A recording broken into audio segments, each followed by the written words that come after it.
Agora é o Evangelho da graça, da verdade e da justiça de Deus. O Evangelho que não brinca com malfeitores. Perdoa o malfeitor, mas diz que você vai ficar aí na cruz até o último suspiro. Até o último suspiro. Eu não vou descer da cruz e salvar ninguém. Você mereceu? Fica aí. Está arrependido? Hoje mesmo estarás comigo no paraíso. Agora, aqui na terra, você vai pagar até o último centavo. Eu quero ler para nós o texto que está aí em Lucas 15, de 25 a 32.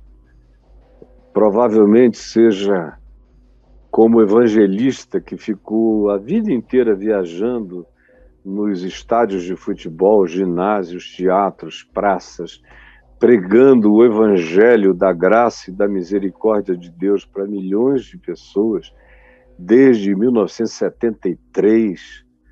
E eram milhões que afluíam, não era um grupinho de 10 mil, 15 mil, eram milhões que vinham. E ouviam a palavra, e eu pregava com uma alegria enorme, como se fosse a primeira vez, essa chamada parábola do filho pródigo. E hoje eu quero especialmente me dedicar ao segundo irmão, que era o irmão mais velho.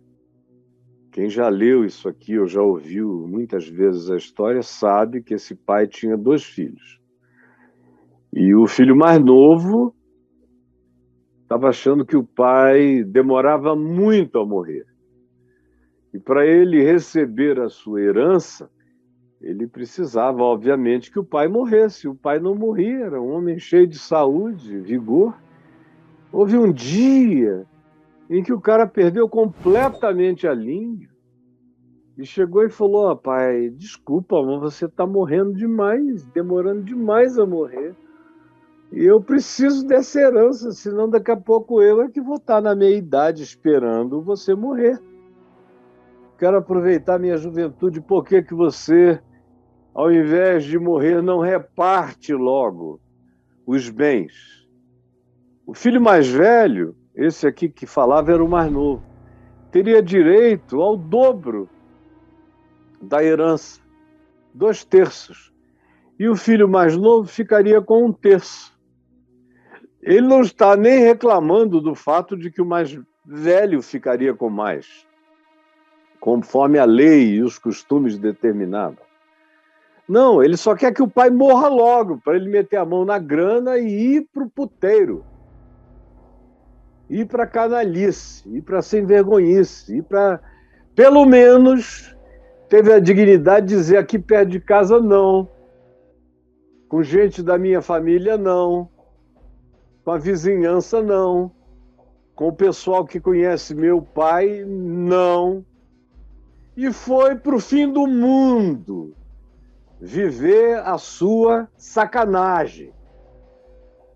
Pelo menos tem uma dignidade de pecador nesse filho ambicioso e ansioso por beber lama moral, ética, relacional, como quem sorve água mineral. Foi para a terra distante, gastou tudo, se arrebentou, se ferrou, mendigou, virou homeless, ninguém queria mais sentir nem o cheiro dele, conseguiu um trabalho dentro do chiqueiro, cuidando de porcos e comendo babugem de porcos. Até o dia em que ele caiu em si, se arrependeu e falou: quantos trabalhadores de meu pai têm pão com fartura e eu aqui morro de fome? O que eu fiz da minha vida? Eu vou me levantar agora e vou voltar para a casa do meu pai e vou dizer: pai, perdão, eu pequei contra os céus, pequei diante de ti, já não sou digno de ser chamado teu filho, recebe-me ao menos como um dos teus trabalhadores. E foi. E o pai, ao vê-lo longe, caminhando na estrada, reconheceu os traços, o andar, o jeito, os movimentos. Por mais desfigurado que o rapaz estivesse, era ainda o filho, carregando todas as características do filho que ele cresceu. Cada um conhece os filhos de costa, à distância, caminhando, até coberto. Você sabe se é o corpo de um, do outro, o andar de um, os meneios do outro. Você sabe quando você é pai mesmo, quando convive com filhos. E ele reconheceu, falou, meu Deus, ele está voltando. O pai não foi atrás, não fez fácil. O cara pediu a grana, ele vendeu e distribuiu e deu e disse, você quer ir? Vá. Não mandou ninguém ficar observando. Entregou a Deus e deixou o cara viver as consequências dos seus atos. Em casa, não. Quer viver isso? Vai para longe.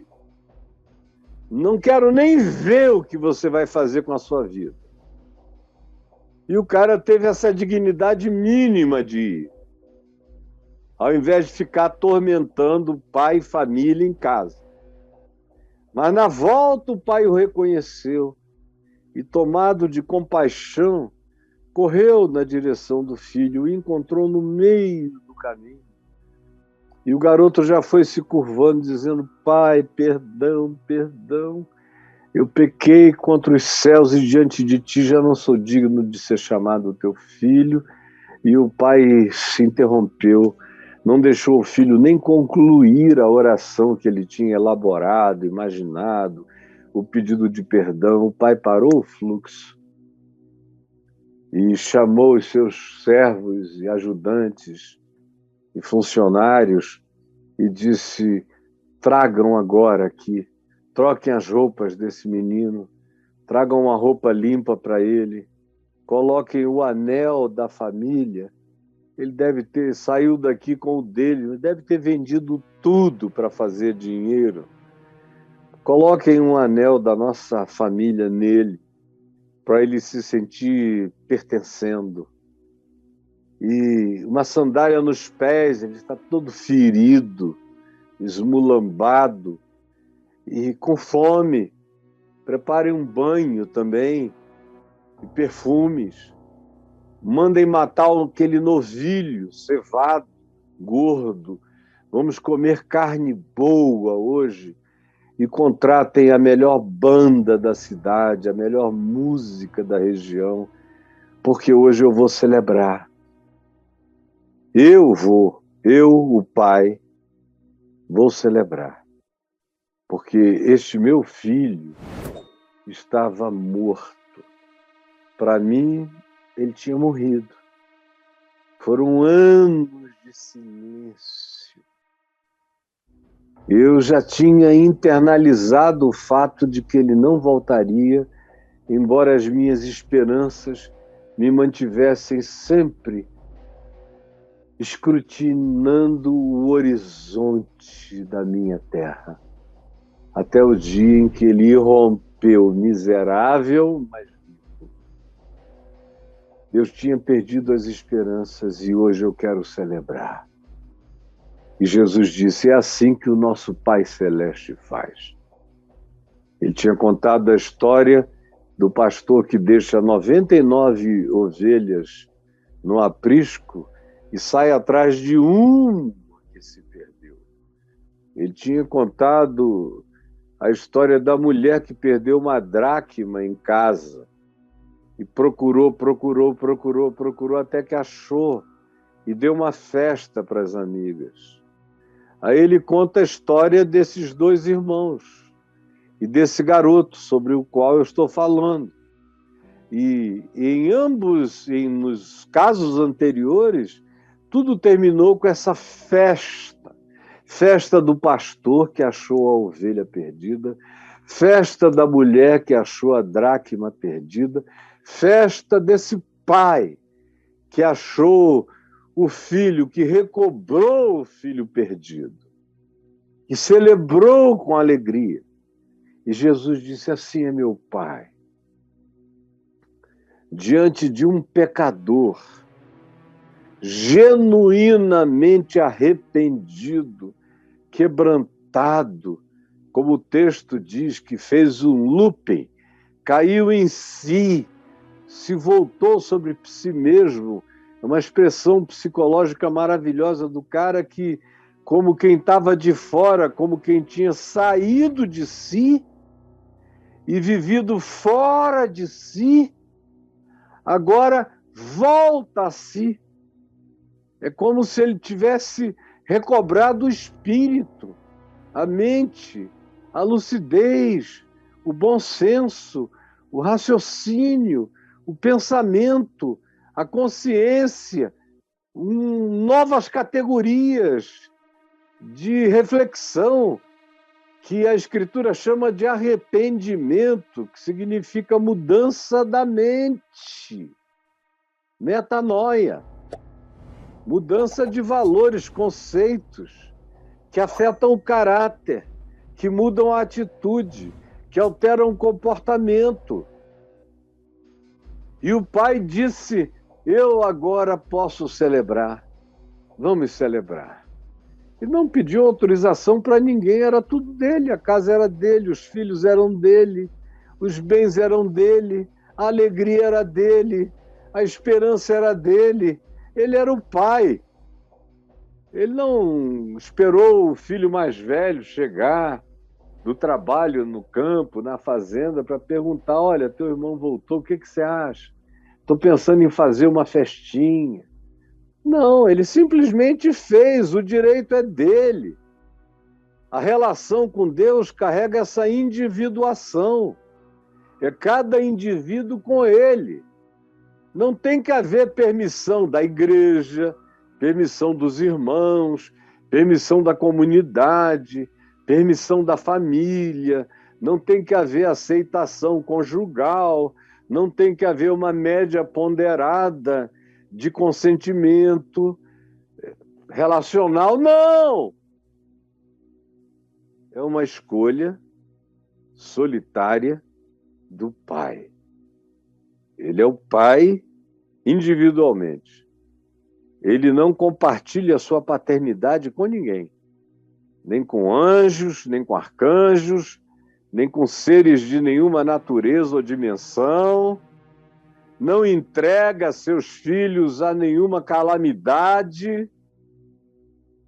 Ele não interfere, tirando a liberdade, o livre-arbítrio, mas ele mantém a pulsão da esperança paterna. Quem sabe um dia esse filho volta da morte. Quem sabe um dia ele volta dos mortos, porque ele já considerava o filho perdido e morto para sempre. E ele diz: preparem tudo, porque hoje eu estou muito alegre, porque esse meu filho estava morto. Morto. Como Jesus diz que nós estamos. Por isso é que ele diz: deixem os mortos sepultarem os seus próprios mortos. Porque a maioria das pessoas do mundo são bonecos neurais, bonecos psíquicos. Por isso Paulo chama de homopsíquicos. São bonecos almais, bonecos psíquicos, mas espiritualmente mortos. Como Paulo diz escrevendo aos Efésios: mortos todos nós estávamos em delitos e pecados, sem Deus no mundo, sem vida, sem intimidade, sem comunhão, na terra distante, no chão da alienação de tudo. Mas Deus nunca desiste de amar. O Pai se coloca nesse lugar de um ente de esperanças, que crê na ressurreição dos mortos, que crê na recuperação dos perdidos, E ele vê o filho e diz: eu estou alegre. E hoje eu vou celebrar. Como é o que acontecerá se no dia de hoje, aqui agora, por milagre, alguns começarem a cair em si, a voltarem-se sobre si mesmos e a se enxergarem e a se perceberem a partir da sua consciência e dizerem: meu Deus, onde eu estava, o que eu fiz? Eu sei o que é viver nesse estado, porque eu vivi nesse estado literalmente como um pródigo, longe da casa do Pai. Essa parábola, para mim, não é uma historinha. Eu conheço essa história inteira na minha carne.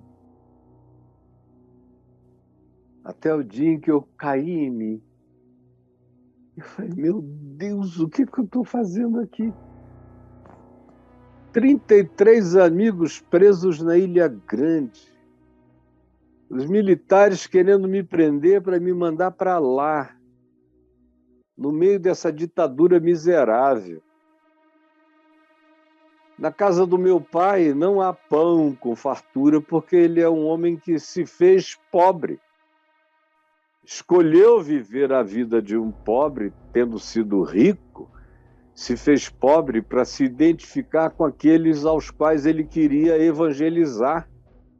E foi isso que literalmente ele fez, abandonou a sua riqueza para viver em pobreza. Mas não falta pão, não falta amor, não falta água limpa e boa, não falta banho, não falta a roupinha passada com cheirinho do enxágue da minha mãezinha, que não tem empregada, não tem ninguém, ela faz tudo naquela mãozinha, que foi ficando toda torta de artrite, de artrose, à medida em que ela envelhecia. Aquele cheiro de amor. Não tem muita coisa, mas tem tudo que precisa. O que eu estou fazendo aqui? E voltei para a casa do meu pai, eles estavam todos no aeroporto, meu pai, minha mãe e a minha irmã Sueli, meu irmão Luiz, que ainda vivia, a minha irmãzinha caçula, que era uma menininha, a Aninha. Todos no aeroporto, com os meus primos, especialmente o José Fábio, meu amigo querido. E eles tiveram que ir para o aeroporto 4 vezes até eu chegar, porque até para receber favor e viajar de graça no avião da FAB, eu tive que ser escoltado pelo meu tio até o Galeão, porque eu perdia o voo. Saía 4 da manhã e eu não acordava nunca. Fumava maconha e tomava tudo que eu podia tomar até não sei que horas, quase até a hora de acordar, e dormi 3 vezes seguidas até o dia em que o meu tio disse: não, agora eu vou te enfiar lá dentro daquele avião. Mas teu pai não vai pela 4ª vez à toa para o aeroporto. E me botou lá dentro do avião da FAB, ligou para o meu pai e disse: olha, agora se o avião não cair, ele chega em Manaus. E foi como eu cheguei. Eu conheço essa dor, essa história. Conheço também a dor dos olhos desse pai, dessa mãe, como os meus, que choraram, oraram, entregaram, clamaram, sofreram pelo idiota que eu era. Até o dia da volta, até o dia da alegria. E aqui nessa história, na sequência, quando o filho mais velho volta do trabalho, e ele pode ser acusado de qualquer coisa, menos de não ser trabalhador e esforçado. E ele tinha um orgulho enorme do seu esforço, do seu trabalho, da sua dedicação, da sua vida espartana, que não se consentia, não se permitia privilégio algum em relação a tudo que ele possuía. Ele já era o proprietário de 2/3 de tudo o que era do pai, e que o pai já adiantara para ele, tanto quanto adiantou 1/3 para o filho, que foi e agora voltava em miséria. E esse filho mais velho chega com ódio em casa. O que é absolutamente comum da gente conhecer. Aqui nessa história é normal, porque esse filho mais velho, de acordo com o capítulo 15, aqui os primeiros 3 versos do capítulo 15 de Lucas, eles estavam representando os fariseus e saduceus, os religiosos, que estavam com ódio de Jesus, porque Jesus recebia publicanos, pecadores, meretrizes, as putas da Galileia e de qualquer lugar encontravam abrigo, acolhimento, sorriso, bom humor, carinho, respeito, trato, abraço, instrução, palavra, perdão, e iam mudando de vida sem nem notarem.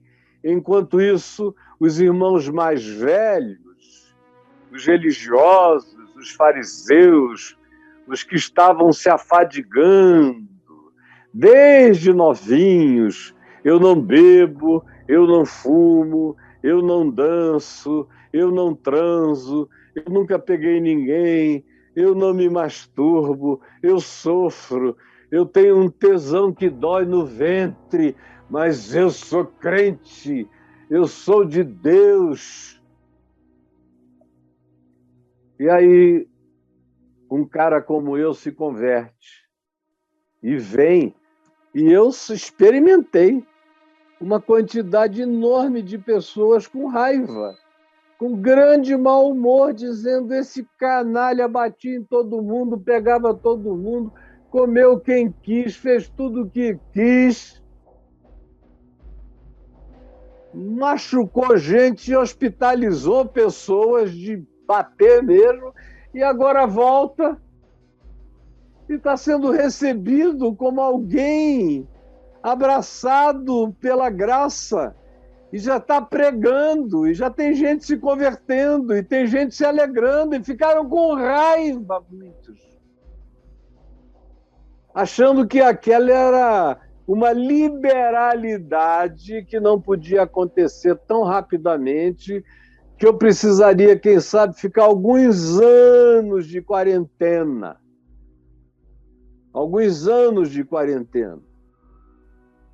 Era o mesmo tipo de gente que, se tivesse recebido a Davi, depois que ele adulterou com Batseba, engravidou-a, e depois que tudo aconteceu, eram pessoas que não teriam permitido que o profeta Natan fosse lá pregar a ele, muito menos aceitariam que da noite para o dia Davi pudesse ter um acesso de arrependimento tão profundo que recebesse instantaneamente e até antecipadamente o perdão de Deus, que foi o que o profeta Natan disse a ele.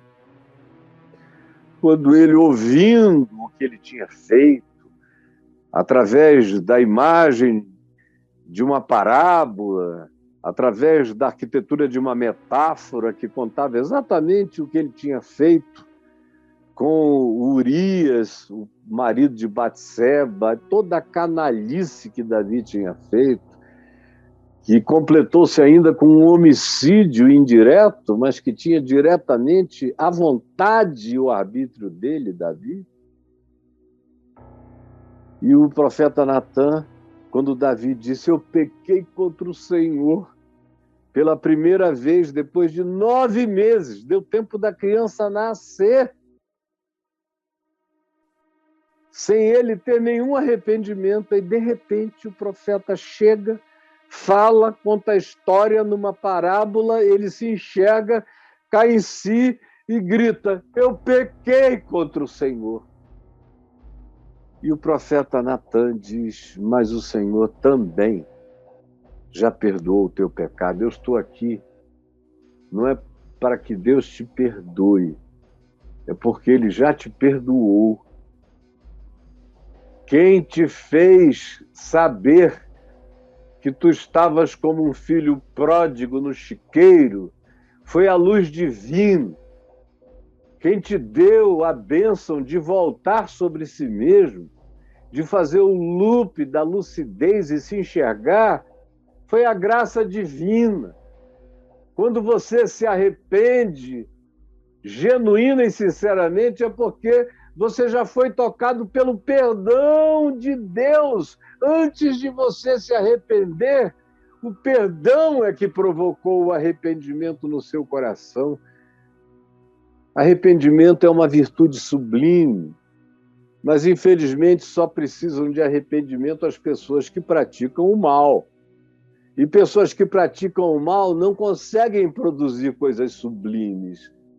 Por isso, a sublimidade do arrependimento é um dom de Deus, é graça de Deus, é intervenção de Deus, que antecipa-se à própria consciência de pecado e é o que nos faz ter a certeza de que na casa do Pai, por mais que a gente tenha feito tudo que a gente fez, a gente encontra um lugar de perdão, de agasalho, de inclusão. Não importa de que terra e de que chão a gente esteja voltando.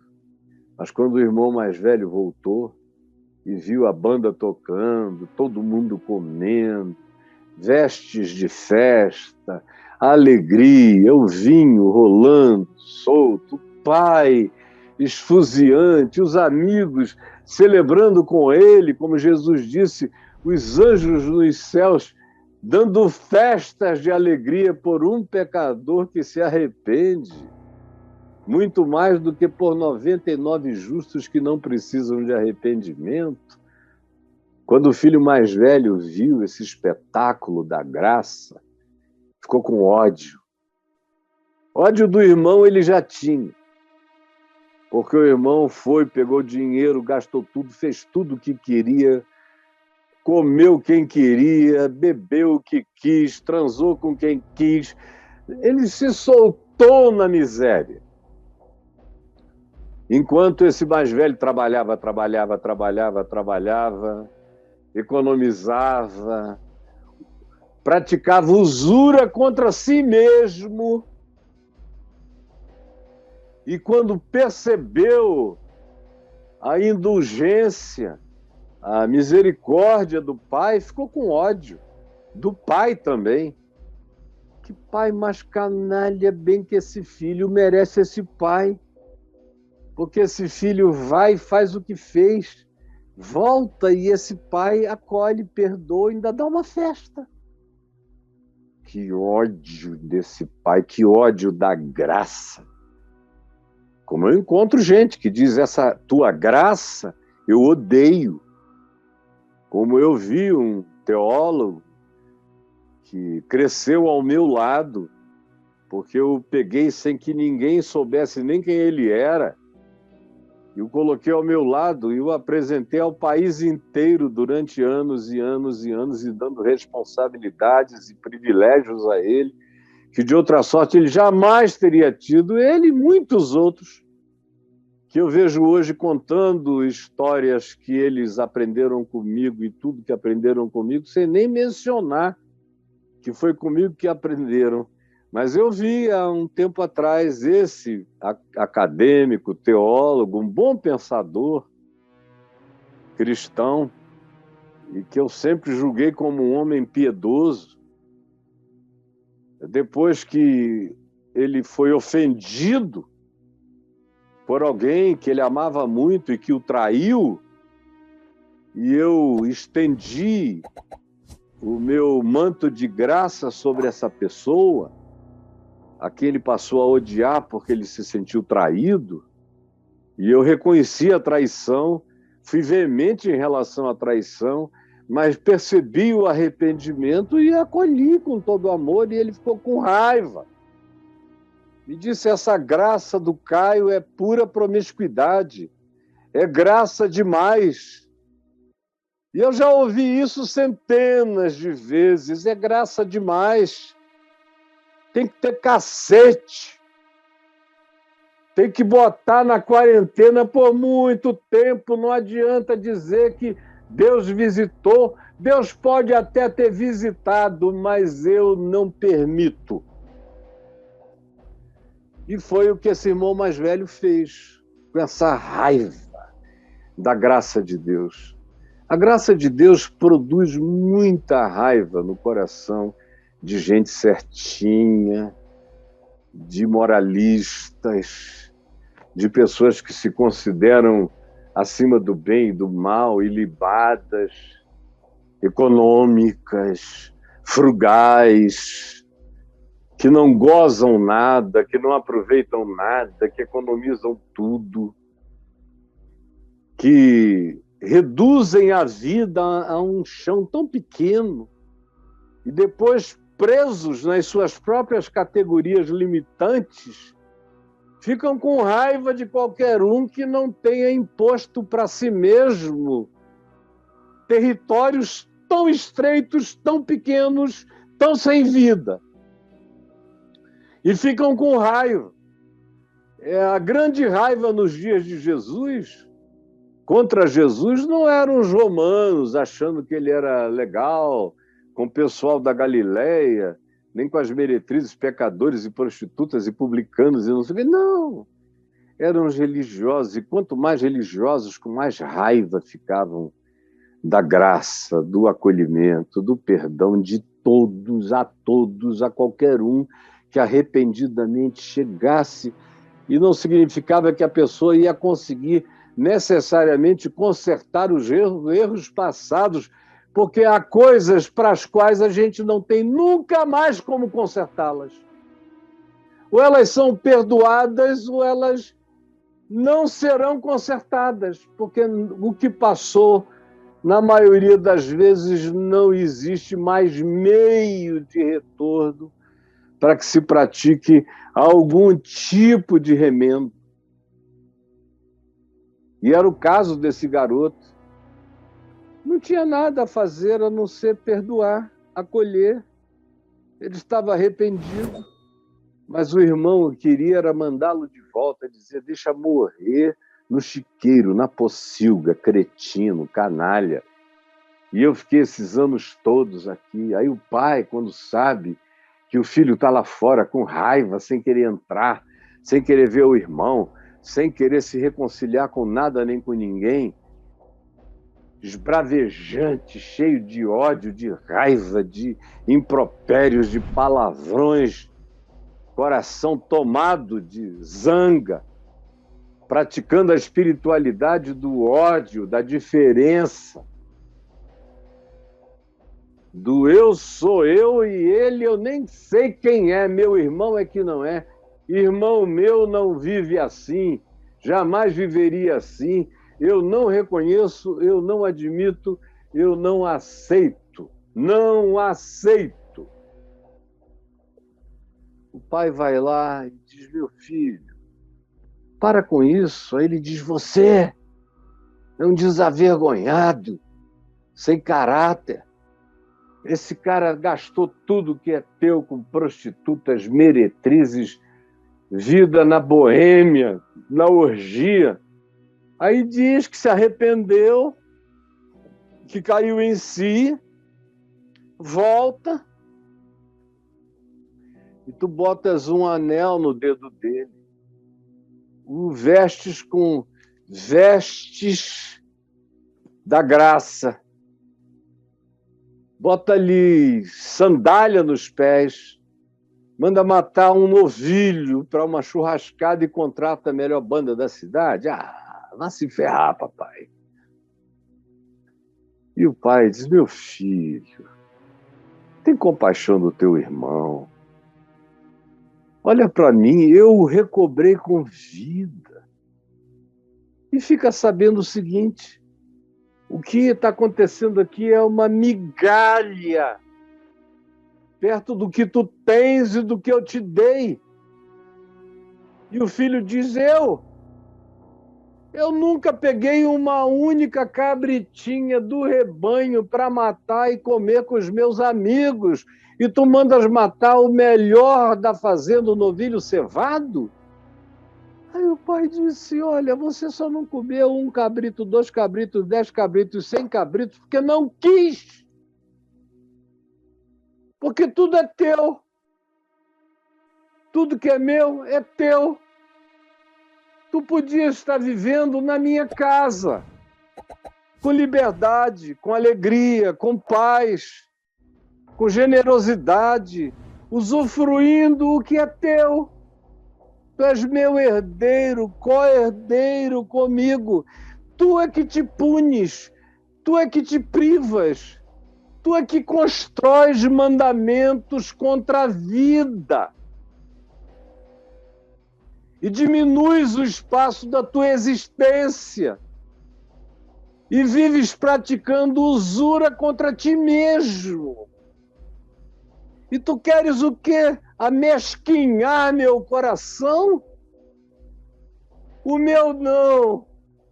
A minha alegria é irreprimível. Se fosse com você, seria a mesma coisa. Fica sabendo, esse teu irmão, que você nem reconhece como seu irmão, como muita gente aqui não reconhece uma quantidade enorme de pessoas que são diferentes, que fizeram outras viagens, que foram aonde não se devia ter ido, que fizeram o que não se devia ter praticado. Enfim, pessoas que erraram feio na vida, mas que caíram em si, fizeram o loop da consciência e estão de volta. Mas tem gente que diz, não, se não trouxer tudo virgem, não entra. E o pai diz, então fica de fora, porque eu te digo que essa festa é mais para ti do que para qualquer um, porque eu só tenho o que eu tenho, preservei o que eu preservei, porque tu me ajudaste a preservar. Agora, eu não vou ser reprimido pela tua inveja, nem pela tua infelicidade, nem pela vidinha pequena que tu escolheste para você, porque esse aqui é meu filho também, igualzinho a você. E ele estava morto. E como um Lázaro, ele reviveu. Ele estava totalmente perdido e foi achado. E eu vou me regozijar com o que aconteceu. Mas o filho não aceitava a conciliação e se mantinha do lado de fora da festa da graça. E não entrava, não participava, brigou com os irmãos, brigou com Deus, brigou com todo mundo, porque era mais santo do que Deus, como diz o profeta Isaías, ou Deus através do profeta Isaías. Povo que diz, eu sou mais santo do que tu, não passas de algo como fumaça, fazendo coceira no meu ouvido, eu estou para te espirrar para longe de mim nas minhas narinas. Como faziam os religiosos dos dias de Jesus, como os fazem os religiosos desses dias, como fazem todos esses que me ouvem aqui com uma suspeição brutal. Caio não tem limites. Para a graça de Deus, eu não tenho mesmo. Eu tenho limites para um monte de coisas, mas para a graça, eu não vou dizer que não está perdoado aquele a quem meu Pai Celeste perdoou. Eu brigo contra o mundo inteiro e fico sozinho do lado daqueles a quem meu Pai Celeste perdoou. Eu não quero saber o que dizem, o que pensam, o que falam, as acusações, como julgam. Estão fazendo isso contra eles próprios. Eu não tenho um coração fechado para absolutamente ninguém a quem o meu Pai Celeste tem acolhido, e Ele acolhe a todos, porque Ele habita em todos, está em todos, é Pai de todos, tem misericórdia de todos os que o buscam com o coração quebrantado e arrependido, todos, sem exceção. Agora, aqui com a gente, meu Deus, está lotado de irmãos mais velhos, de gente zangada, de gente que quer mesmo, é a religião da chibata, do chicote, dos exatores, dos pelourinhos, das punições, do ódio sem perdão. Está cheio de gente assim. E é porque nós temos a maioria dos que se dizem filhos do Pai, vivendo assim e tratando assim os irmãos, tratando assim o próximo, tratando assim os outros seres humanos, é que isso que a gente chama de igreja é que virou a pocilga, essa coisa horrorosa, feia, nojenta, sem amor, sem graça, sem compaixão e sem a verdadeira justiça divina. É porque é uma igreja feita de irmãos mais velhos.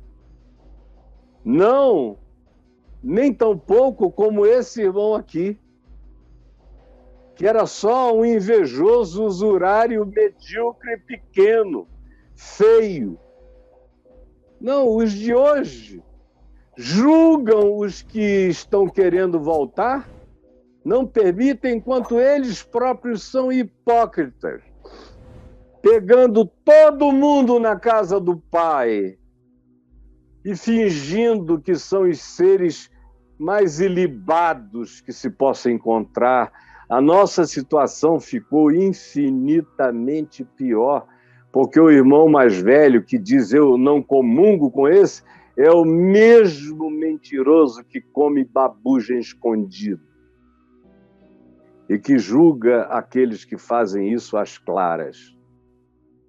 Julgam os que têm coragem de se declarar, de se confessar, de se entregarem, pedindo compaixão, enquanto eles próprios, como não concedem compaixão, misericórdia e perdão a ninguém, não vão acreditar em nada disso, ao contrário, fazem tudo que todo mundo que faz errado pratica, só que eles conseguem a arte de não serem descobertos e de fazer tudo escondido.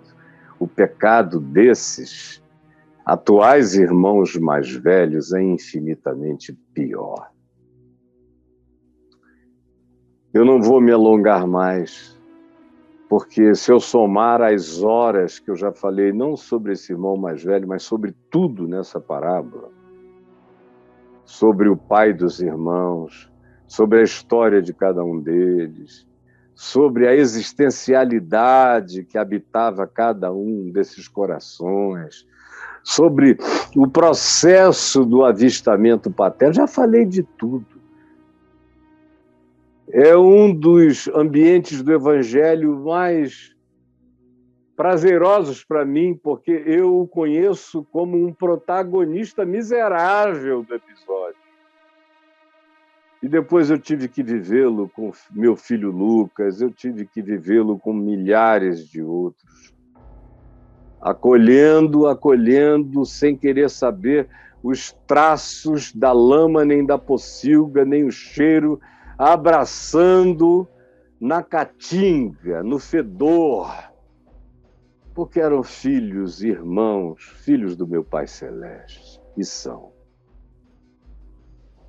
Eu espero que hoje, você que é irmão mais velho, que é filho da religião, que está aqui me assistindo, cheio dos seus orgulhos moralistas, tenha a graça, quem sabe, de enxergar, de se perceber, de ver que a sua perdição é infinitamente maior do que a do seu irmão pródigo. Que o seu estado de perdição é muito maior, porque você não cai em si jamais.